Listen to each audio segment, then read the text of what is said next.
Hi, I just wanted to give you a little look into more of a Western horsemanship style of riding with patterns in the show pen. So with the Equicizer, you can really work on perfecting your upper body form, which is something that I know I've struggled with in the past, but you can really take the time to work on keeping yourself still, steady, and strong, along with working on your cues on your horse. So I really like to focus on keeping my arms like I have a platter, of course, as horsemanship, and keeping everything in your upper body up and looking forward, along with keeping your elbows in and your wrists nice and straight. You can go ahead and you work on your seats and driving your horse forward and all of the different transitions. So we'll kind of start off with a walk here. I'm also focusing on my legs, making sure that they are nice and still and keeping my heels down and in alignment with my body. So I'll kind of go through the different transitions here, all of the gaits that you can work on that are going to show up in your patterns on the pen. So going with a walk, kind of getting that 4 beat. And on the Equicizer, you can kind of use your pelvis and your hips a little bit sideways to kind of get the 1, 2, 3, 4 that you're walking. Sometimes you're going to have a little bit of an extended, and you're going to not want to keep kicking your horse forward because you might go into a trot or a jog, but you're going to kind of drive and get a little bit longer strides that you'll feel through your seat. 1, 2, 3, 4. Then I'm going to bring it back, slow down your seat, kind of go to a regular walk, and we'll pick up the jog. I really like to work on getting my horse's attention by kind of giving him a little tap and cluck. So 1, 2, 1, 2, 1, 2, 1, 2. Kind of that jog, and I'm still focusing on keeping my body nice and still and strong. Then something that is sometimes hard is that little extended jog that will be thrown in there. So you're going to work on sitting down into your seat and driving through your seat. Again, you don't want to force your horse up into a faster gait, the lope in this case. You're going to drive through your seat, so still keep that 1, 2, 1, 2. A little bit more extended and forward this time. Still keeping my legs steady, heels down.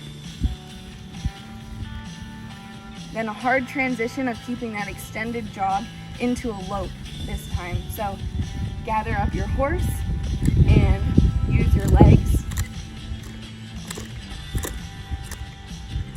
And then drive through your seat. So in this case, I used my hand and one of my legs. I used my right leg, thinking I'm on the left lead here. Kind of picked up and went into 3rd gear. Keeping my elbows in, my hands nice and steady. I still have my right leg on. Then we'll come back down to a jog, and then we'll do that transition again so you can see it from this view. So trot. Kind of using that seat to keep the 1, 2. All right, we're going to pick it up again, the lope this time. So, gathering with your hand, kind of sit back, push with my right leg. I'm going to exaggerate, but you can do this too. So you push with your right leg to go off to the left lead. So we're going to pick up, push, and go.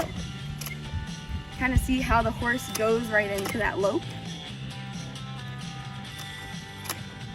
And still working on keeping the upper body still.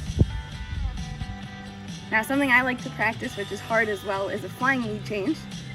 And that is going to consider your hand and your legs at the same time. So I like to think about, I'm going to be going on my left lead to my right lead. So I'm going to pick up my hand, push over to the left to get those shoulders over, and then I'm going to use my left leg to push into the right lead. So right leg is on, hand is up, shoulders to the left, pick up, and switch. And now I'm kind of driving through my seat this way for the right lead.